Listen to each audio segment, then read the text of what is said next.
Chandrayaan-3 will be landing on the moon. We congratulate you. From Australia, we are so encouraged by ISRO's vision.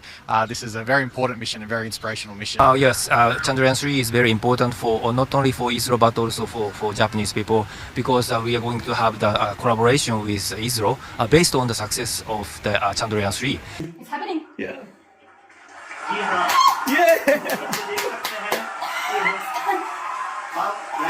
India जो कुछ भी कर ले, तराने हमसे अच्छे नहीं बना सकता। तराने हमारे बेस्ट है, ठीक है जी।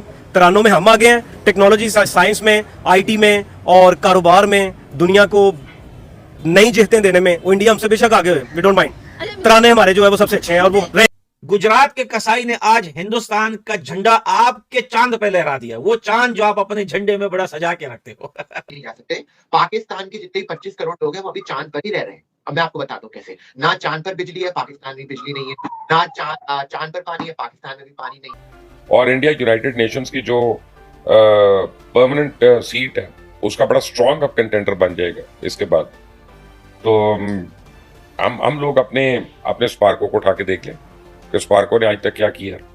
सर, हालांकि हमारी स्पेस एजेंसी जो है स्पार्को, वो इसरो से कई साल पहले बनी थी, लेकिन आज इसरो जो है वो हमसे कई साल आगे निकल गया। जी, ये ऐसा है।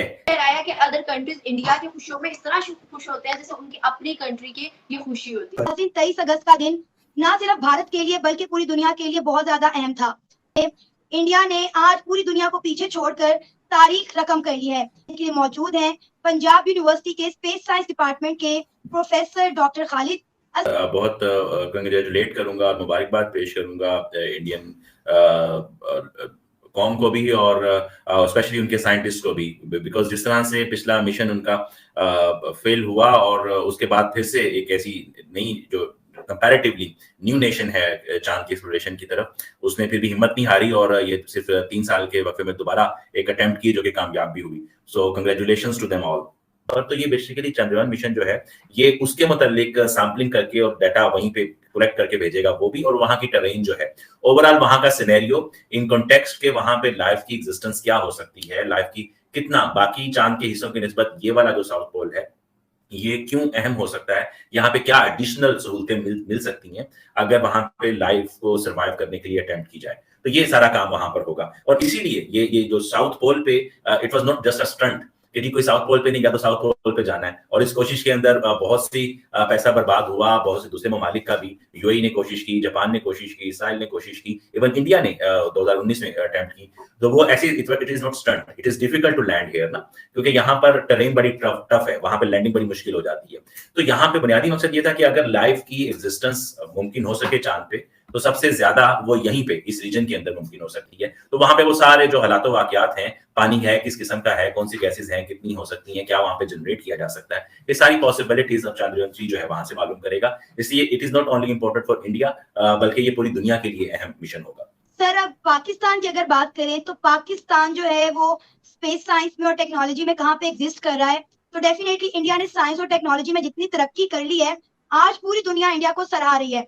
हम हमेशा इंडिया और पाकिस्तान का मुआवजा करते हैं, तो आज भी हम इस पे थोड़ा सी बात करेंगे कि इंडिया तो पहुंच गया चांद पे, पाकिस्तान आज कहां पर खड़ा है और स्पार्को में क्या काम हो रहा है।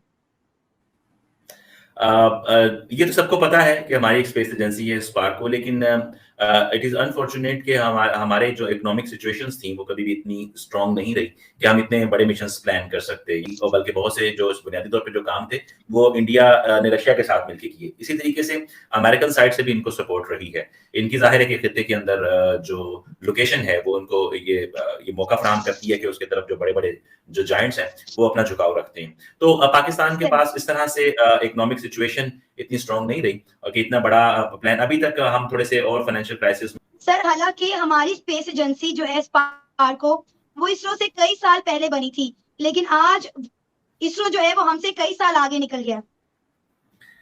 जी, ये ऐसा है।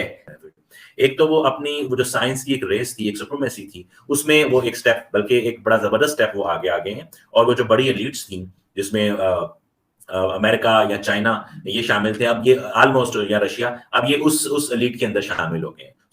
जी, मेरी तरफ से इंडिया और इंडिया के तमाम रहने वालों को बहुत बहुत मुबारकबाद है और कंग्रेचुलेशंस टू देम। ये एक बहुत बड़ी अचीवमेंट है और ह्यूमन हिस्ट्री में बहुत बड़ी अचीवमेंट है जो इंडिया के हिस्से में आई है।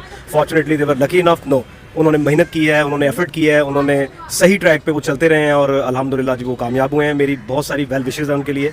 और अपनों के लिए ये है कि कुछ मेहरबानी कर लें, कुछ खुदा का खौफ कर लें। और ये जो दुश्मन का चूरन बेचते हुए हमें 76 साल हो गए हैं और वो देखें कि दुश्मन के बच्चे पढ़ के कहाँ चले गए और अपने बच्चे हमारे कहाँ रह गए हैं। कुछ खुदा का खौफ कर लें, कुछ रहम कर लें। और ये इंडिया ने अपने तमाम स्कूल, कॉलेज और यूनिवर्सिटीज में दिखाई है ताकि उनके बच्चों में एक और जोश और जज्बा बना रहे और वो भी कहें कि मुझे भी साइंटिस्ट की फील्ड में जाना है, मुझे भी आईटी की फील्ड में जाना है, मुझे आगे बढ़कर अपने मुल्क के लिए कुछ करना है। मैं सिर्फ एक बात करके ना तो आपसे इजाज़त चाहूँगा कि इंडिया जो कुछ भी कर ले, तराने हमसे अच्छे नहीं बना सकता। तराने हमारे बेस्ट हैं, ठीक है जी। तरानों में हम आगे हैं, टेक्नोलॉजी, साइंस में, आईटी में और कारोबार में दुनिया को नई जिहतें देने में वो इंडिया हमसे बेशक आगे है। We don't mind. तराने हमारे जो है वो सबसे अच्छे हैं और वो रहेंगे इंशाल्लाह। मुझे ये बताते जाएंगे, आपने पॉजिटिव सेंस में बोला कि नेगेटिव बोला कि हमारे तराने बहुत अच्छे हैं। आपको क्या लगता है कि लेकिन तरानों से मुल्क आगे चलेगा, मुल्क की गुर्बत मिटेगी? हम जज्बे की भी बात करते हैं, हम तरानों की भी बात करते हैं, लेकिन हमारी इकोनॉमी कहाँ पर है? लोग भूखे मर रहे हैं, हमारे मुल्क में आए दिन कोई ना कोई हादसा देख। ये है कि तराने जो है वो ही हमारी इकोनॉमी है। 76 बरस में सिवाय तरानों के हमने कुछ नहीं बनाया। वही बनेगा, वही चलेगा और जो बात करेगा वो मारा जाएगा, जो बोलेगा उसकी जुबान बंद कर दी जाएगी। वो दिल से हिंदुस्तानी समझता है, जिसको अपनी रूट्स का पता है, उस सबको तो खुशी होगी। जो अपनी रूट से बाहर हो चुके हैं, जिन्होंने अपने अब्बू जो है इंडिया को हटाकर अरबियों को बना लिया, जिन्होंने अपना अब्बू, वो नहीं कर सकते। वो इस चीज के अंदर खुश नहीं हो सकते। उनको पता होना चाहिए कि अगर इंडिया किसी चीज में वो हो रहा है तो इसके मतलब ये नहीं कि आप जेलस हो, आप भी इंडिया के अंदर से ही निकले हो। तो इसका मतलब ये नहीं कि आप जेलस होकर बोलते रहो जी इंडिया चांद पर पहुंच गया तो क्या हो गया, हम लोग चलो। मैं एक और बात बताऊं, पाकिस्तानियों पर बहुत क्रिटिसिज्म होता है कि पाकिस्तानी चांद पर नहीं जा सकते। पाकिस्तान के जितने 25 करोड़ लोग हैं वो अभी चांद पर ही रह रहे हैं। अब मैं आपको बताता हूँ कैसे। ना चांद पर बिजली है, पाकिस्तान में बिजली नहीं है। ना चांद पर पानी है, पाकिस्तान में भी पानी नहीं है। तो जो कोई पाकिस्तान के तो कोई इतना फर्क नहीं है। पाकिस्तान ऑलरेडी चांद को, बल्कि चांद पे जाने की जरूरत क्या है? पाकिस्तान से भी चांद दिखता है। इंडिया तो, मैं बिल्कुल सही बोलते हैं, इंडिया ने तो कोई फजूल में किया कि चांद पर चले गए। पाकिस्तान से भी तो दिखता है चांद। यही मैं बहुत एजुकेटेड वाली बात कर रहा हूँ और पाकिस्तानी मुझे पता है बहुत खुश होंगे इस बात से, बोलेंगे बहुत अच्छी बातें कर रहे हैं शान आज। बिल्कुल ऐसे ही शान, ये बात रियलिटी है कि जो इसरो के चीफ हैं वो कामयाबी में आई थिंक तो क्लब है और डांस वगैरह कर रहे हैं खुशी के अंदर, जिन्होंने फिर असली बिलावल को नहीं देखा है। अब इसरो के चेयरमैन की बात कर लेते हैं के सोमनाथ जी की। के सोमनाथ जी का भाई ये है कि वो उनकी सक्सेस को एंजॉय कर रहे हैं। कल उनका इतना बड़ा दिन था, 4 साल की मेहनत उनकी रंग लाई और सिर्फ रंग नहीं लाई, अचीवमेंट भी की, रिकॉर्ड भी बनाया, हिस्ट्री में भी अपना नाम लिखवाया कि साउथ पोल पे पहला मुल्क। एक और बात ध्यान में रखिएगा, साउथ पोल पे पहला मुल्क तो है पर साउथ पोल पे सबसे मुश्किल है लैंडिंग करना। नॉर्थ पोल पे अगर करनी होती तो इंडिया शायद बहुत पहले कर चुका होता। तो एक चीज ये भी हमें ध्यान में रखनी चाहिए। इसके अलावा देखें इंडिया में तो डांस करके और ये फेस्टिवल कलर से, इनसे तो अपने वो फीलिंग्स और इमोशंस को एक्सप्रेस करते हैं। पाकिस्तान में तो नेल पॉलिश और ताली बजाने पे भी फतवे लगे हुए हैं, तो क्या कर सकते हैं।